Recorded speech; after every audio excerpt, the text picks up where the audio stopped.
नमस्कार मंडळी, विभूती दर्शन या यूट्यूब चॅनलमध्ये तुमचे सर्वांचे स्वागत आहे.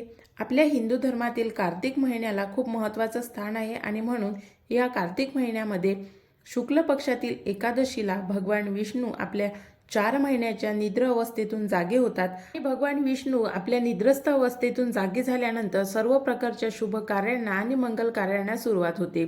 शिवाय हिंदू कॅलेंडरनुसार तुळशी विवाह आणि भगवान विष्णूचा विवाह याच कार्तिक महिन्याच्या शुक्ल पक्षातील द्वादशी तिथीपासून सुरुवात होते आणि हा विवाह 4 दिवस केला जातो. आणि आपल्या सनातन हिंदू धर्मामध्ये तुळशी विवाह केल्याने कन्यादानाचे पुण्य प्राप्त होते, त्यामुळे मोक्षाचे दरवाजे उघडतात. याशिवाय तुळशी आणि शाळीग्रामच्या आशीर्वादाने विवाहातील सर्व अडथळे दूर होतात. म्हणून तुळशी विवाह करणे अत्यंत महत्त्वाचे आणि शुभ मानले जाते. तसेच ज्या स्त्रियांना, ज्या पुरुषांना किंवा ज्या दाम्पत्यांना मुली नाही आहेत अशा दाम्पत्यांनी अवश्य तुळशी विवाह करावा, तुळशीचं कन्यादान करावं. कारण कन्यादान करणे हे एक अतिशय पवित्राचं आणि अतिशय महत्त्वाचं कार्य समजलं जाते, मंगल कार्य समजलं जाते. आणि म्हणून ज्यांना मुली आहेत त्यांनी अवश्य कन्यादान करावं आणि ते कन्यादान करतातच. पण ज्यांना मुली नाही त्यांनी सुद्धा एखाद्या मुलीचं कन्यादान करावं आणि शक्य झाल्यास दरवर्षी तुळशीचं सुद्धा कन्यादान करावं. कन्यादानाचं पुण्य हे अतिशय महत्त्वाचं आणि अतिशय फलदायी आहे. त्यामुळे आपल्याला जो पुढचा जन्म मिळेल, या कन्यादानाचं पुण्य तुम्हाला पुढच्या जन्मामध्ये नक्की मिळेल. म्हणून तुमचे जर मोक्षाचे दरवाजे उघडायचे असेल तर अवश्य कन्यादान करावं. आजच्या व्हिडिओमध्ये तुम्हाला तुळशी विवाहाची संपूर्ण शास्त्रोक्त पद्धत काय आहे आणि कोणत्या पद्धतीने तुळशीचा विवाह लावावा याविषयीची संपूर्ण माहिती देणार आहे. तसेच तुळशीचा विवाह का बरं लावला जातो आणि शाळीग्राम सोबत तुळशीचा विवाह का लावावा. जर तुमच्याकडे शाळीग्राम नसेल तर मग तुळशीचा विवाह कुणाबरोबर लावावा आणि तुळशीच्या विवाहामध्ये शाळीग्राम महत्त्वाचा आहे का, तसेच तुळशी विवाहाची कथा याबद्दलची संपूर्ण माहिती तुम्हाला आजच्या व्हिडिओमध्ये मिळणार आहे. त्यामुळे व्हिडिओ शेवटपर्यंत बघा.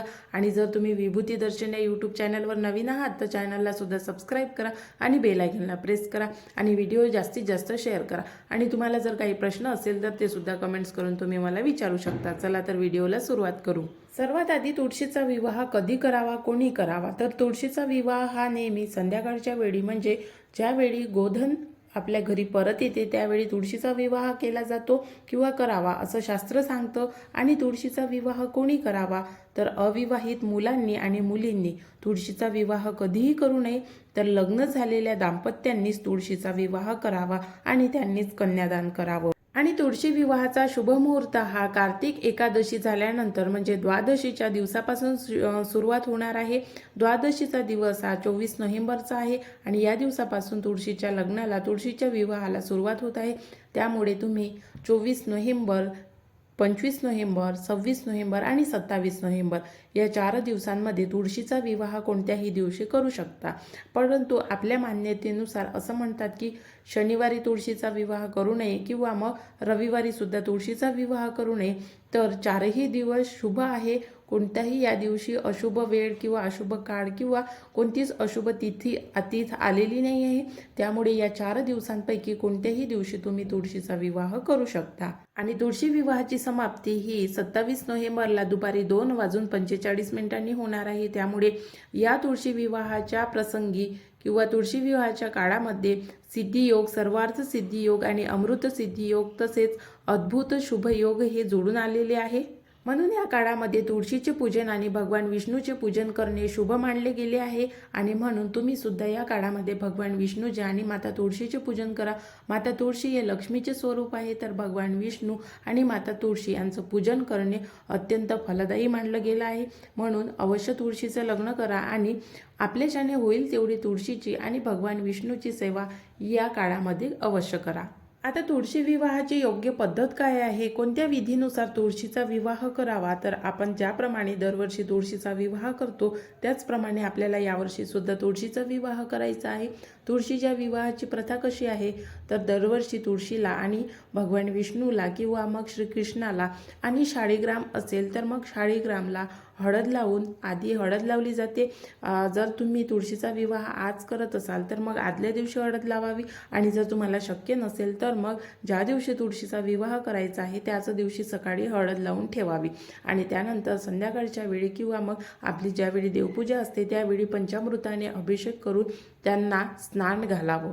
अशा प्रकारे आपल्याला तुळशीला आणि भगवान विष्णूच्या किंवा मग श्रीकृष्णाच्या मूर्तीला हळद तेल लावून त्यांना मंगल स्नान घातलं जाते आणि त्यानंतर पूजाविधी संपन्न करून तुळशीचा विवाह केला जातो. तुळशीचा विवाह करण्याची प्रथा कशी आहे तर खोपडी तयार केली जाते. खोपडी ही दांड्याची असते. दांडे हे ज्वारीचे असतात किंवा मग ऊसाचे असतात. तर ऊसाची किंवा ज्वारीच्या दांड्यांची खोपडी असते जी मांडव म्हणून याचा उपयोग होतो किंवा मग केळीच्या पानाची सुद्धा खोपडी तयार करून मांडव तयार करून या मांडवामध्ये तुळशीचा विवाह केला जातो. तसेच तुळशी विवाहामध्ये अत्यंत महत्त्वाची गोष्ट म्हणजे तुळशी वृंदावनाला छानपैकी रंगरंगोटी करून त्यावर एक वाक्य लिहिलं जाते आणि ज्या वाक्याशिवाय तुळशीचं लग्न अपुरं आहे ते वाक्य म्हणजे बोर भाजी आवडा कृष्णदेव सावळा. हे जे वाक्य आहे हे तुळशीच्या लग्नामध्ये बोललं जाते आणि तुळशीच्या वृंदावनावर किंवा मग भिंतीवर कुठेतरी कागदावर लिहून हे वाक्य चिपकवले जाते आणि हे वाक्य बोलूनच तुळशीचा विवाह संपन्न करतात. ज्याप्रमाणे एका नववधूचा शृंगार केला जातो, एका वराचा शृंगार केला जातो, त्याचप्रमाणे तुळशीचा आणि वराचा श्रीकृष्णाचा किंवा भगवान विष्णूचा शृंगार करायचा असतो. तुळशीचा शृंगार आपल्याला जेही शृंगाराचं साहित्य असते ते संपूर्ण साहित्य तुळशीवर चढवायचं असते. मग त्या बांगड्या, नथ, मंगळसूत्र, हळद कुंकू वाहून तुळशीचा संपूर्णपणे शृंगार करायचा असतो आणि तसेच आपल्याला श्रीकृष्णाला वस्त्र धारण करून द्यायचे असते आणि भगवान विष्णूला सोबत जर तुम्ही लग्न करत असाल तर भगवान विष्णूला सुद्धा त्यांचे वस्त्र आणि त्यांचा अलंकार जो असेल तो धारण करून द्यावा आणि त्यानंतर उत्तराभिमुख असं उभं करून तुळशीचा आणि भगवान विष्णूचा विवाह संपन्न करावा. आता काही लोकांमध्ये तुळशी विवाहाबद्दल काही संभ्रम आहे. तो संभ्रम म्हणजे कसा की तुळशी विवाहामध्ये शाळीग्राम हा जो दगड आहे याची पौराणिक कथा आहे, पुढे व्हिडिओमध्ये तुम्हाला मी सांगणारच आहे. तर तो विवाहामध्ये असणे आवश्यक आहे का आणि नसला तर मग काय करावं.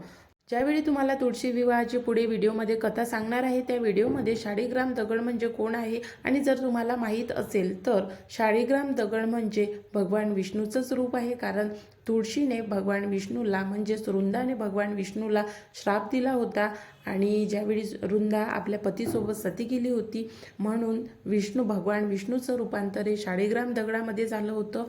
आणि भगवान विष्णूने सुद्धा तुळशीला एक वरदान दिलं होते की ज्यावेळी तुझं पूजन होईल तर त्यावेळी तुझ्या पूजनासोबत माझं सुद्धा पूजन होईल. म्हणून भगवान विष्णूचं आणि तुळशीचं ज्यावेळी पूजन होते तर त्या पूजनामध्ये शाळीग्राम हा जो दगड आहे त्या दगडाचं सुद्धा पूजन होते. तर हा दगड म्हणजे भगवान विष्णूचंच रूप आहे, श्रीकृष्णाचंच रूप आहे. कारण श्रीकृष्ण, भगवान विष्णू आणि शाळीग्राम हे एकच रूप आहे, ते म्हणजे भगवान विष्णूचं.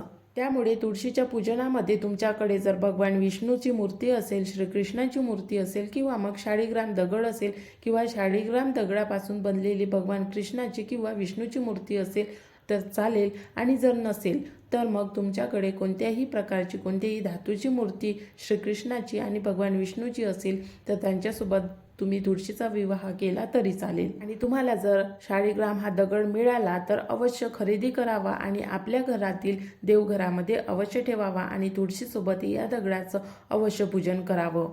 तुळशी विवाहाची एक आख्यायिका आहे. पौराणिक कथेनुसार वृंदा नावाच्या एका मुलीचा विवाह असुर राजा जालंधराशी होतो आणि हा राजा अतिशय दुष्ट असतो. मात्र वृंदा अतिशय पतिव्रता असते आणि धर्माचरण करणारी असते. वृंदा ही अतिशय पवित्र आणि पतिव्रता असल्या कारणाच्याने जालंधराची शक्ती डबल होते. म्हणजे जालंधर हा अतिशय दुष्ट असतो आणि त्याचा पराभव यामुळे कोणीच करू शकत नाही. कारण त्याला पत्नीची सुद्धा साथ असते. पत्नीची साथ म्हणजे दुष्ट कार्य करण्यासाठी नव्हे तर तिला जे वरदान असते, जे पतिव्रताचं म्हणा किंवा तिला देवांचा जो आशीर्वाद असतो तो ती जालंधराची पत्नी झाल्यामुळे तो आशीर्वाद त्याला सुद्धा प्राप्त होतो. त्यामुळे दुष्ट राजा जालंधर हा देवी देवतांना खूप त्रास देतो, खूप छळतो. त्यामुळे सर्व देवी देवता भगवान विष्णूकडे जातात आणि जालंधराची जे कारनामे आहेत ते सांगतात.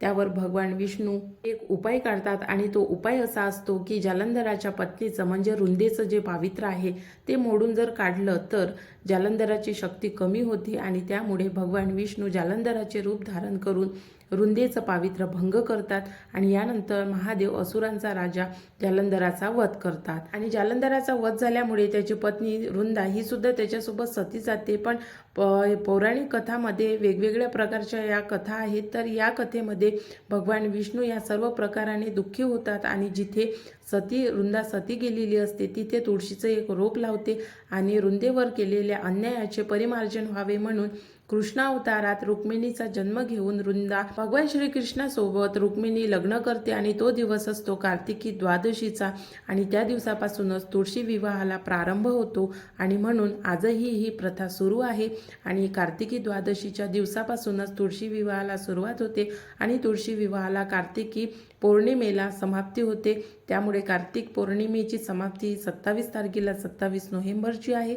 त्यामुळे यावर्षी सुद्धा 4 दिवस तुळशीचा विवाह आहे. त्यामुळे तुळशीचा विवाह अवश्य या 4 दिवसांपैकी एका कोणत्याही दिवशी करा. बारस मुहूर्तावर बरेचसे लोक तुळशीचा विवाह करतात. 4 दिवसापैकी कोणत्याही दिवशी तुळशीचा विवाह केला तरी चालेल.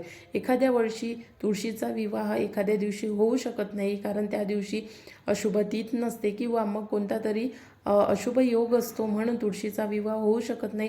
तर यावर्षी 4ही दिवस शुभ आहेत म्हणून कोणत्याही एका दिवशी तुळशीचा विवाह अवश्य करून घ्यावा.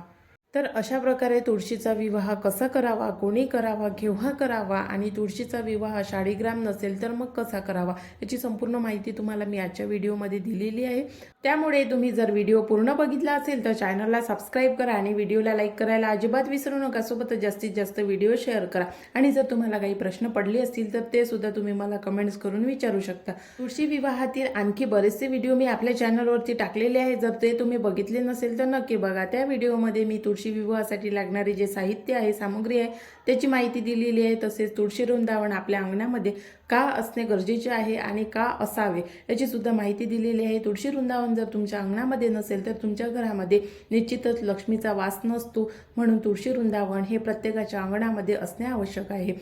आशा करते व्हिडिओ आवडला असेल आणि तुम्ही लाईक केलं असेल. नवीन व्हिडिओमध्ये नवीन माहितीसोबत लवकरच भेटू. आजचा व्हिडिओ बघितल्याबद्दल धन्यवाद.